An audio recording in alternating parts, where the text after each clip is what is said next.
go through the topics which we discussed? Any one of you?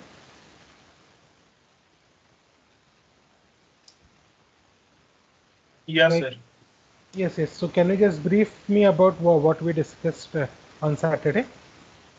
Uh, what is SAP and what is ERP system? And we discuss about so many things like what is CRM and SAP, and that's Okay. So coming to SAP, can any one of you does any one of you remember the full form of SAP? System application product. Oh, okay, yeah, right. That's right. System application products. And probably we even discussed the different types of projects on the clients with SAP is. So we discussed two types of projects in SAP. What were those? Implementation and that only, no? Implementation, and we discussed support project also, right? yeah support. Support, right. Yeah. So, apart from Rahul and Chaitali, can anyone tell me what is an implementation project, and why does when and how does a client want us to implement a project for a particular client?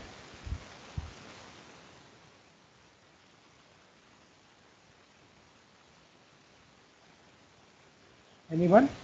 Or do you want me to brief you about revise that again with you?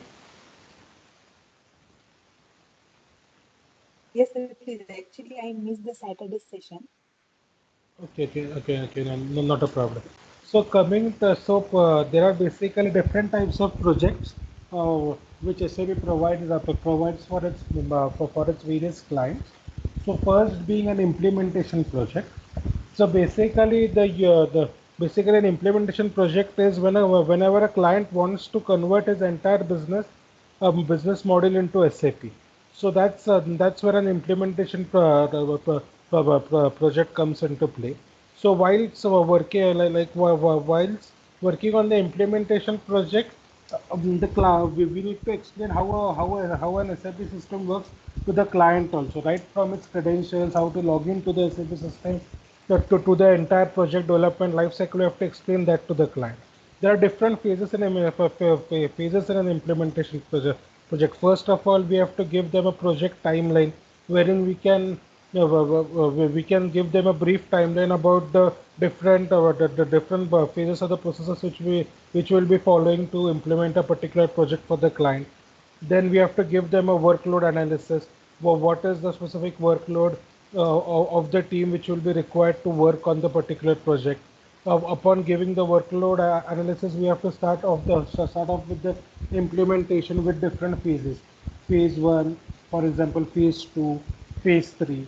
So we have to map out the object deliverables which will be working on phase one. Like what are the deliverables which will be working on phase one, getting it approved from the client. Then we'll move towards phase two, phase three. Upon successful completion of the implementation project in the given timeline mentioned by the client, we have to test the object deliverables also, whether they are working according to the client needs. So once all of that is complete, there is a go live for the project wherein we have to demonstrate the project for the client, like what is the scope of the project, what are the developments which we have done, what is the complete process flow of the project. We have to give that process flow brief to the client by giving a go live. So that is an implementation project. So any one of you have any queries in it? So I can help you with that.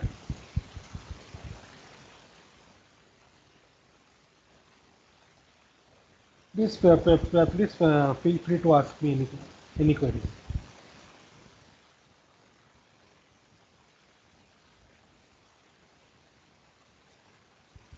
No, sir, as of now. Okay. Okay. Thank you, Poonam. Anyone else with any queries or doubts?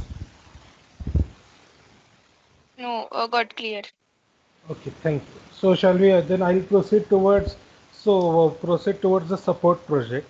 So once the implementation of a project for a client has been done successfully, then we have to give the post implementation support to also for the client also some of the times, wherein the clients wants us to provide certain support to the project, like he wants us to do certain changes in the project for the deliverables to be delivered in a proper way. So that's what is a support project. The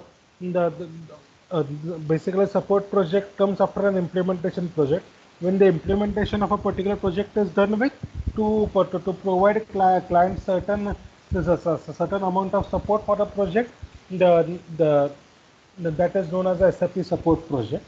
So in SAP support project, there are ticketing tools which we need to have, which we need to map out. So basically, we can map out the deliverables as per its priorities. So the basic ticketing format which we follow is P1, which is the critical priority, P2 being a high priority, P3 being a moderate priority, and P4 being a low priority. So the priority defines the criticality of the ticket, which is impacting the business flow. So depending on the priority of the ticket, we have to provide a certain solution to the client. If it is a critical priority ticket, we have to give a solution within an hour, sometimes within